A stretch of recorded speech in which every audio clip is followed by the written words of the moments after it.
Tronqueira de puro cerne, remanescente iguapeia, com a evolução peleia que rumo ao campo caminha.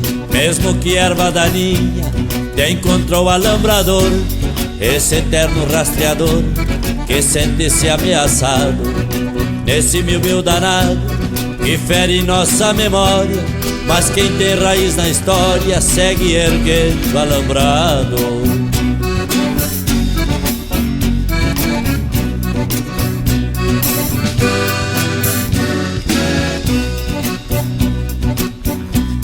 Nem a linguagem dos poetas poderia descrever essa grandeza de ter cerca mapeando os rincões, hasteada nos chapadões por esses homens crioulos que vai desfazendo rolos de arames campo afora.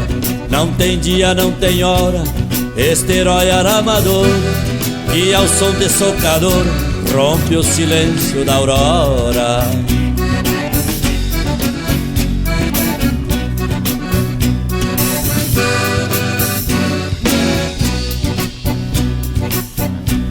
Índio curtido a minuano e a garoas galopeadas de alavancas pesadas a cantar nas cordilheiras, levantando polvadeiras e faísca dos rochedos. Só ele sabe os segredos das pedras entre as flechilhas, herança dos farroupilhas que carrega este monarca, deixando bem firme a marca nas ancas destas coxilhas.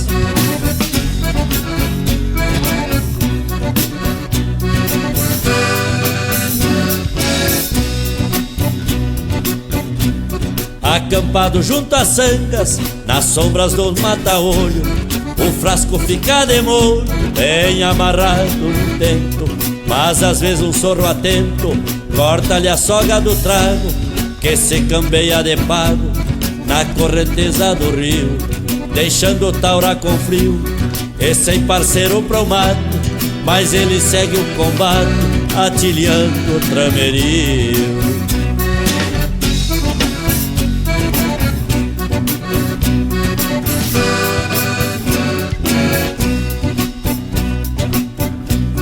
Perdido em meditações, escuta o hino do vento, nas cercas o instrumento dessa grandiosa mensagem, que traduz essa linguagem vinda do fundo dos campos. Em cada moirão um canto, cada trama é uma medalha, nas cordas vibram as gralhas com seu grito de imponência, como a cantar resistência no final de uma batalha.